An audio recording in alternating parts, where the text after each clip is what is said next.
Ahojte, takže v dnešnom dieli sa porozprávame o hodnote ženy, o zdravom sebavedomí ženy a takisto o tom, ako si vybudovať rešpekt pred našim partnerom, pred našimi priateľmi, známymi či kolegami v práci.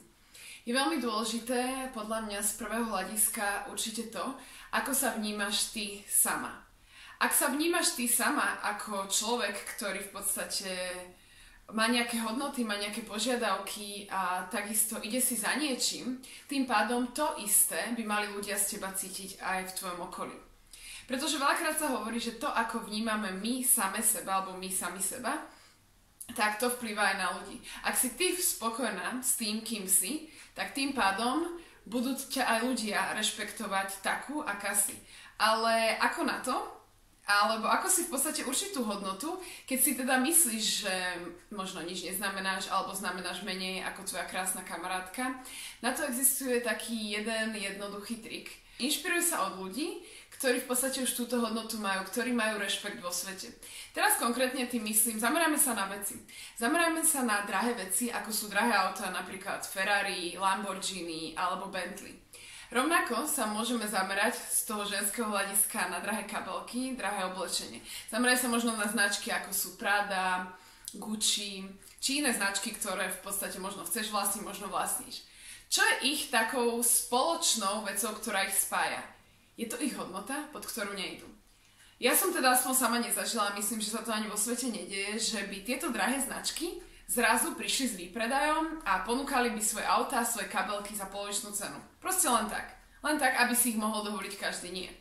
Práve oni sú nastavení na tej jednej hranici, ktorú nejdú. Táto hranica je v podstate tá, ktorá určuje ich hodnotu. Nestane sa nič také, že by niekto prišiel do obchodu s týmito značkami, ako som už spomenula, a povedal by, že im ponúkne za ten ich tovar, ktorý oni pokladajú za top, polovičnú cenu. Oni by v podstate poďakovali a povedali, že oni v podstate takéto díly neuzatvárajú. A kvôli čomu ich neuzatvárajú? Lebo vedia, kým sú a vedia, čo ponúkajú. To isté by sme si podľa mňa mali aplikovať aj my ľudia a hlavne my ženy same na seba, lebo ja vidím strašne veľa nesebavedomých žien. Žien, ktoré vôbec netušia, akú obrovskú hodnotu majú a tým pádom sa predávajú po túto cenu. Nehovorím, že my sme veci. To v žiadnom prípade, akože teraz sa nebavím o žiadnej finančnej stránke alebo o tom, čo by ti mal kto kúpovať. Vôbec. Bavíme sa o nás ako o ľudských bytostiach, o nás ženách, o tých nesebavedomých ženách, ktoré môžu byť oveľa viac sebavedomejšie, ak by si uvedomili túto svoju hodnotu. A preto ty si túto hodnotu musíš určiť. Ako si určiť? Ber si to tak, že to, že ti dá nejaký muž kompliment, vôbec nič neznamená. Alebo to, že ťa muž pozve na nejaké rozprávkové rande, nič neznamená, pokiaľ jeho ďalšie kroky nesmerujú k tomu, čo ty vyžaduješ od muža. Preto nechoď pod svoju cenu a nepredávaj sa lacno. Toto veľmi, veľmi často hovorím, lebo zdá sa mi, že v dnešnej dobe si to ženy čím ďalej, tým menej uvedomujú. A to je hlavne to hľadisko, že keď sa vyspia s hocikým. Naozaj, že vyspím sa na počkanie, alebo len preto, aby som ho nestratila, tak teraz zabudnem na svoje hodnoty, zahodím svoje hodnoty a sústredím sa na to, čo chce on. Alebo len preto, aby ma neopustil, začne byť taká, akú ma chce mať. Toto sú všetko podľa mňa veľmi, veľmi chybné veci.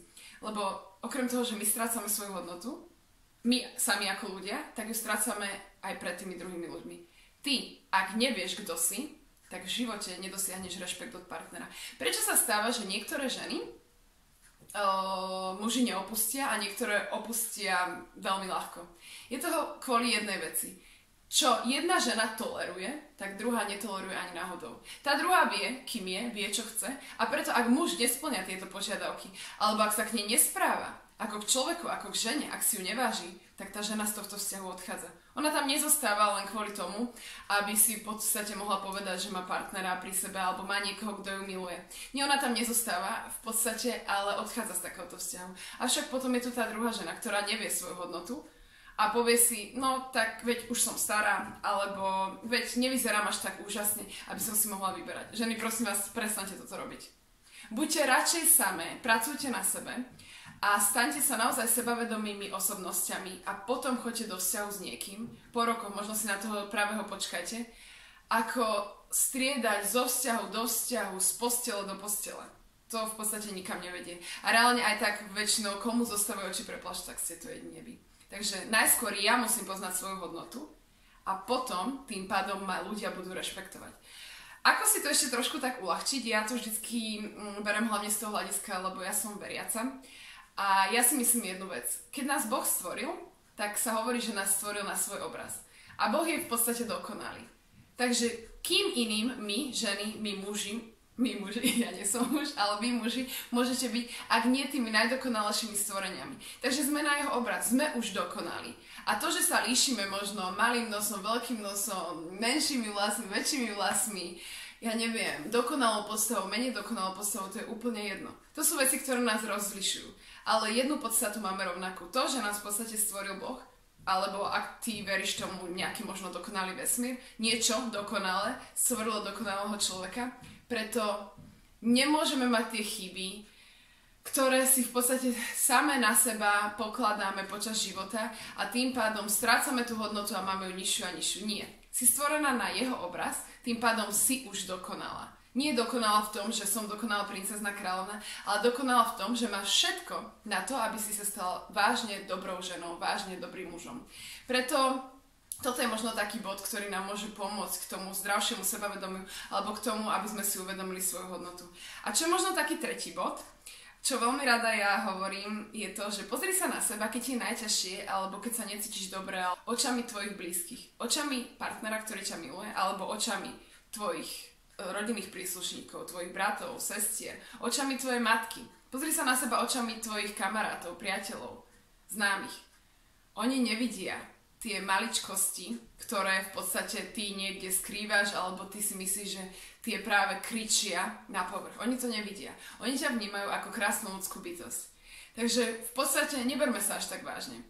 Neberme sa tak vážne a začneme si viac užívať život a hlavne určíme si tie hodnoty, pod ktoré nepôjdeme. Zdravé sebavedomie sa buduje tým, keď si človek uvedomí, kým je a za tým si ide. A v žiadnom prípade nedáva sa do výpredaju alebo nedáva sa za lacnú cenu len preto, aby získal vzťah, len preto, aby si niekoho udržal. Nie. Ty nepotrebuješ reálne partnera. Vôbec ho nepotrebuješ.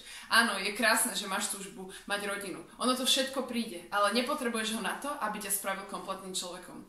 Ja napríklad som občas akože v minulosti bola názoru toho, že polovička vytvárame dokonalý celok.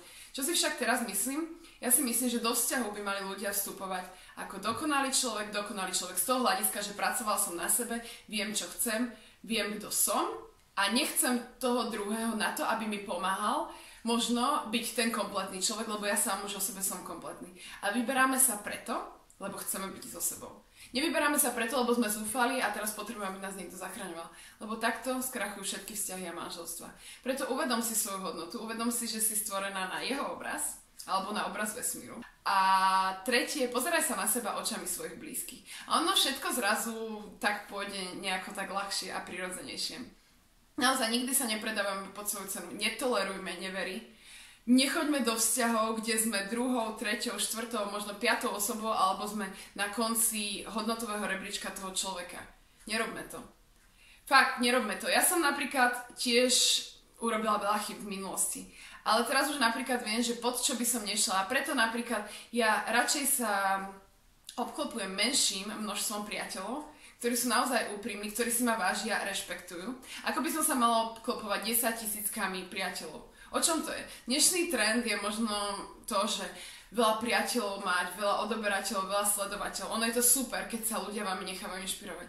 Ale hľaďte hlavne na jednu vec, že či je niečo, čím sa majú inšpirovať. Aká je tá tvoja hodnota?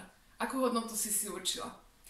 To si dneska polož túto otázku. Ako náhle začneš na tomto pracovať, tak zrazu vzťahy aj všetko bude oveľa jednoduchšie a bude sa ti ľahšie žiť, lebo sa nebudeš riešiť tak veľmi. Dneska som inak aj kvôli tomu zmenila trošku svoj imidž a vrátila som sa ku svojim naturálnym vlasom aspoň v tomto videu, aby ste ma videli aj takú prirodzenú, takú, aká naozaj som.